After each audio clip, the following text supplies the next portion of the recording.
days since I've recorded a video. I went out yesterday, went on a really, really long walk, and I went out to see Becky's family. You know, just stayed in the garden.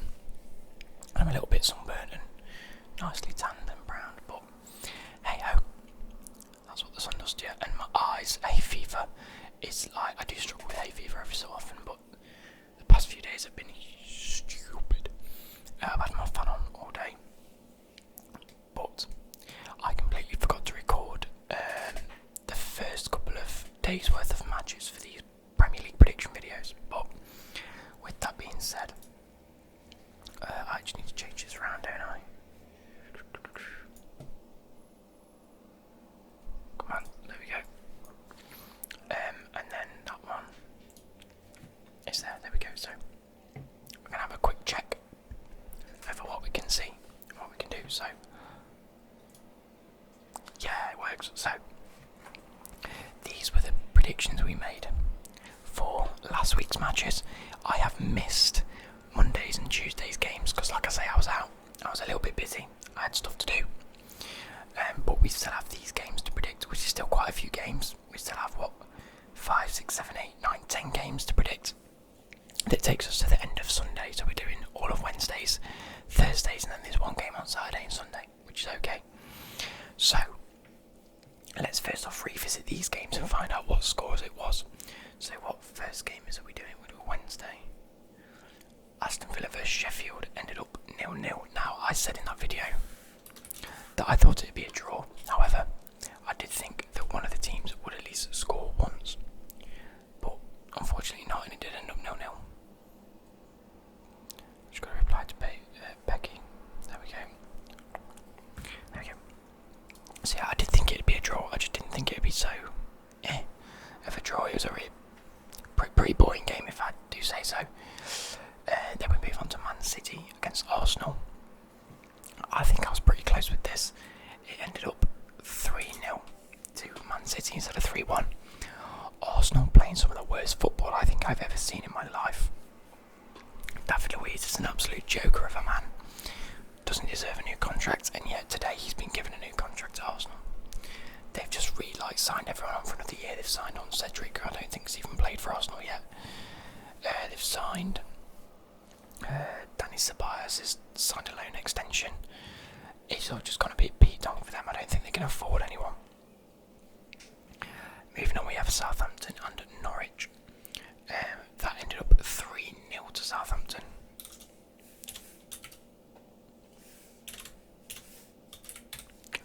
To Southampton. I said 2-1. I did think they'd win it, so I suppose I get points for that. But at the end of the day, I didn't get the right score, so that goes out the window.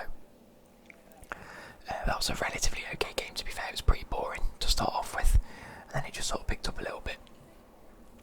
And then Tottenham Man United ended up 1-1. I did think it'd be pretty close. I do think that Tottenham probably should have won it in the first half. Man United had a much better second half. Like we've seen, it's not the worst thing in the world.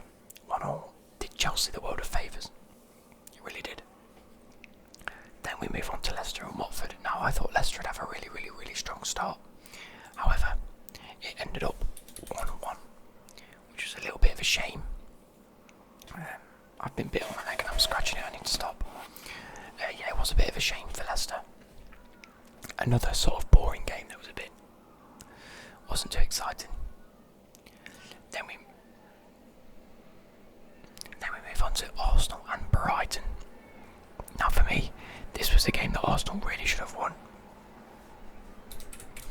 And they fucking lost to Brighton. What a game this was. Maupay is my spirit animal. Now, at the end of the day, it's a bit of a dodgy challenge.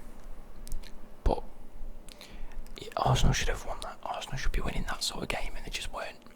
They're absolute frauds of a team. And then we move on to Wolves and West Ham. West Ham and Wolves, is that right? Yes. And that ended up 2-0 to Wolves. 2-0 to Wolves. So I did predict that correctly in terms of the win.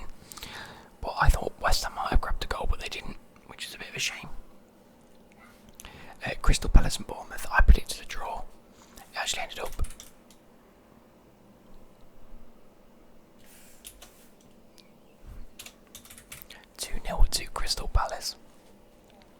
so that one surprised me a little bit. I thought Bournemouth would do well, given that they're in sort of relegation zone, and they really needed the win. I thought, you know what, they're the sort of team that needs to play for these sort of games, and in the end just didn't, and inevitably lost the game. Now we move on to Sunday's games, Sheffield and Newcastle. How did that end up? Oh yeah, Newcastle won 3-0.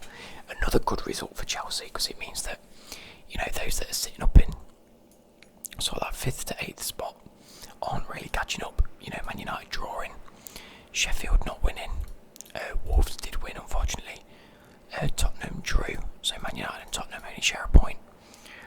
But anyway, move on to the Aston Villa Chelsea game. I predicted 3-1 to Chelsea. What did it end up? It was 2-1, wasn't it? 2-1 to Chelsea, so I did predict the winner. Keep doing this wrong. 2-1 to Chelsea. Not very convincing.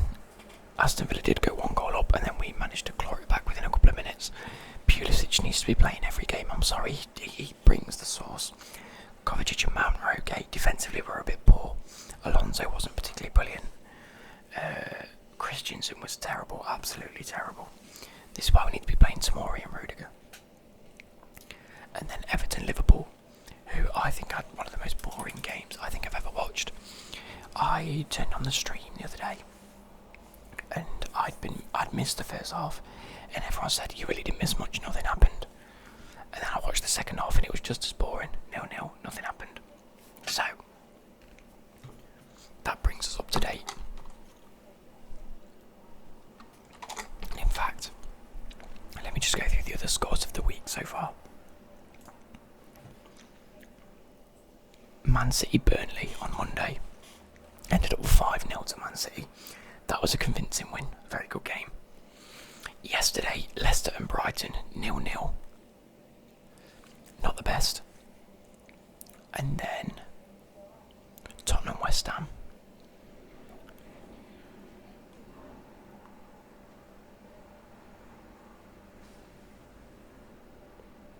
Oh, Chelsea play Leicester in the FA Cup, that's why there's FA Cup games. Makes sense. Or the Carabao Cup, whatever it is. Yeah, that makes sense why there's not many games on Saturday, Sunday.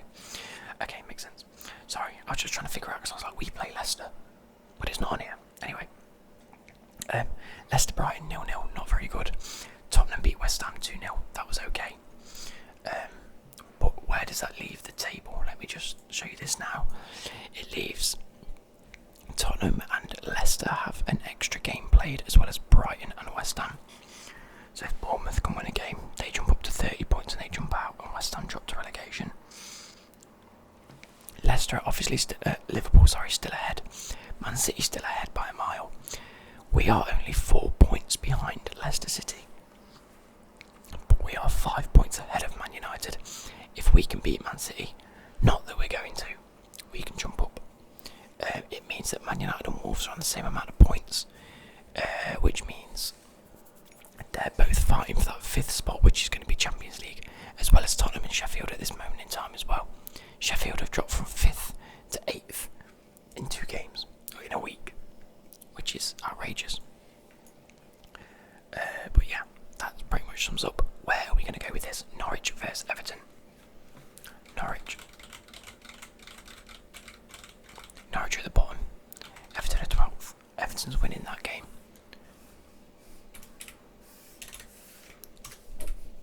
After the recent games, I'm going Everton 2-0. I'm not going to go for any stupid scores. I'm not going to think that both teams are going to score in every game. So 2-0 Everton, I can see that being a relatively comfortable win for them. In all fairness, let me just turn this up so I can hear myself. There we go. Wolves versus Bournemouth. Wolves have had an okay start, haven't they? What was they? They won 2-1. I think that's the only game they've played so far. Yeah, it must be. And they've got Bournemouth, who are sitting in relegation zone. I can see Wolves winning that. What was that? They win 2-1 against West Ham. You know what? I can see a very solid performance. 2-0 Wolves as well. In fact, you know what? Wolves have got a decent attack. I'm going 3-0. I think Wolves are going to come out all guns blazing. because they're the people that are chasing Man United, and if Wolves have got an okay run, it's the games against Bournemouth where they're going to have to really win the games, and like, especially when it comes to goal difference. They're currently level on points, so goal difference is going to be so key for teams like Wolves and Sheffield United, and even like Tottenham at this stage, where if it's going to come to a point where they're level on points, it's going to be goal difference. So I think they're going to have to set up in order to try and be as attacking and goal scoring as possible. Newcastle Aston Villa is a bit of a dead game, isn't it, when you think about it, but I do think Newcastle will win 2-0. St Maximin played well. Joe Linton finally got a goal, so I think now he's off the mark, he's going to have a bit of confidence to get going. Man United Sheffield could be it could be a very tough game for Man United, but it could be a very hard game in terms of trying to defend well enough for Sheffield United. So I am going to go, you know what, I'm going to go a bit boring here. I'm going to go 1-0 United. I don't think we've seen them create enough in terms of going forward, but if they've got everyone fit, Pogba, Fernandes, Rashford, Martial, Greenwood, he played very well when he came on, I think they're going to have a much better chance going forward. But then off the back of that, Sheffield are quite a defensive team, so it might be a bit of a tough one for Man United, but as long as they keep creating opportunities, they'll probably get 1 or 2. Liverpool Crystal Palace, that's going to be 3-1 Liverpool, isn't it? It's an obvious one. Liverpool not really had the best of games. Against Everton was a bit boring, but you know, Klopp's going to look at that and go, you know what the fuck have you done? You need to bounce back quick, and what better opponent to bounce back against than fucking Crystal Palace? You know, sat, to be fair, they're 9th, but they're on 42 points, Liverpool are on 83, you're almost on twice as many points as them this season. These are all today, so I'm going to have to sit and watch these today, to be fair. Southampton Arsenal could be a great game, and you know what I'm going to do?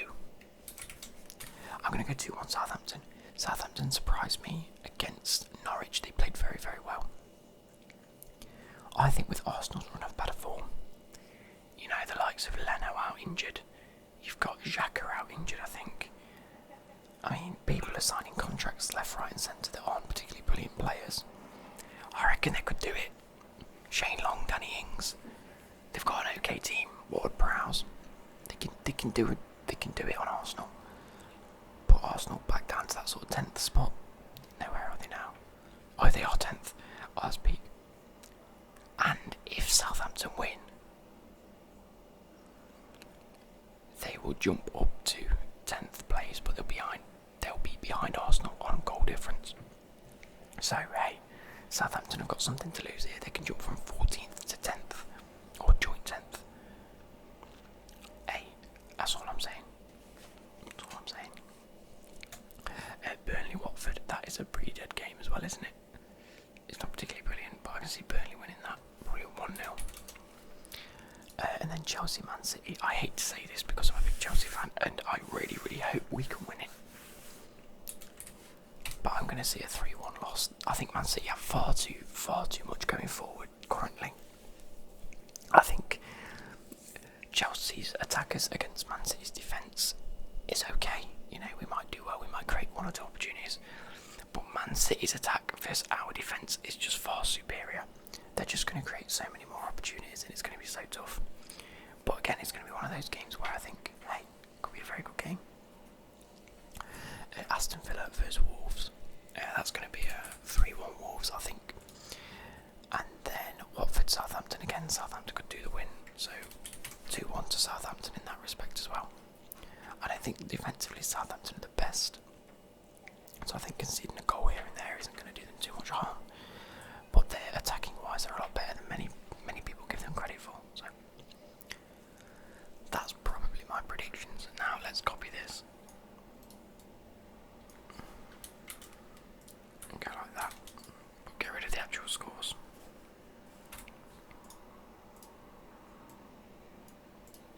Let's do that, and then we can revisit that on Sunday night.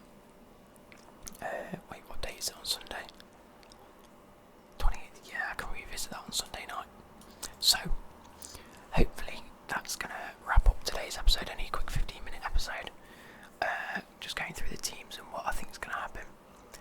Let me know your guys' predictions down below if you want to join in on this. think every week we're going to do it. Or game weekend too. I know we did miss some, but it's not the end of the world. If I remember to get next week's done, because there's quite a few next week. There is Palace, Burnley, Brighton, United, Bournemouth, Newcastle, Everton, Leicester. I mean, these are all dead games so far. Arsenal, Norwich, West Ham, Chelsea, Sheffield, Tottenham, Man City, Liverpool. And then on the weekend, there's Norwich, Brighton, Leicester, Palace, Man United, Bournemouth, Wolves and Arsenal. That could be a class game. Chelsea have got Watford. That's okay. That's on Becky's birthday. Then on the Sunday, it's Burnley, Sheffield, Newcastle, West Ham, Liverpool, Aston Villa and Southampton, Man City. So the games aren't particularly tough. The only mad game is like City, Liverpool, and then I think Arsenal and Wolves are up there. That's like Europa League special. And then Sheffield United, Tottenham's a bit of a tough game as well. But that's going to wrap up today's episode. I hope you guys have enjoyed this. Leave a comment down below if you've got any video requests, because I'm sort of trying to fill out my form and get videos recorded for this month. There's a few things that I want to get done, but hopefully I can get them done today. So that is this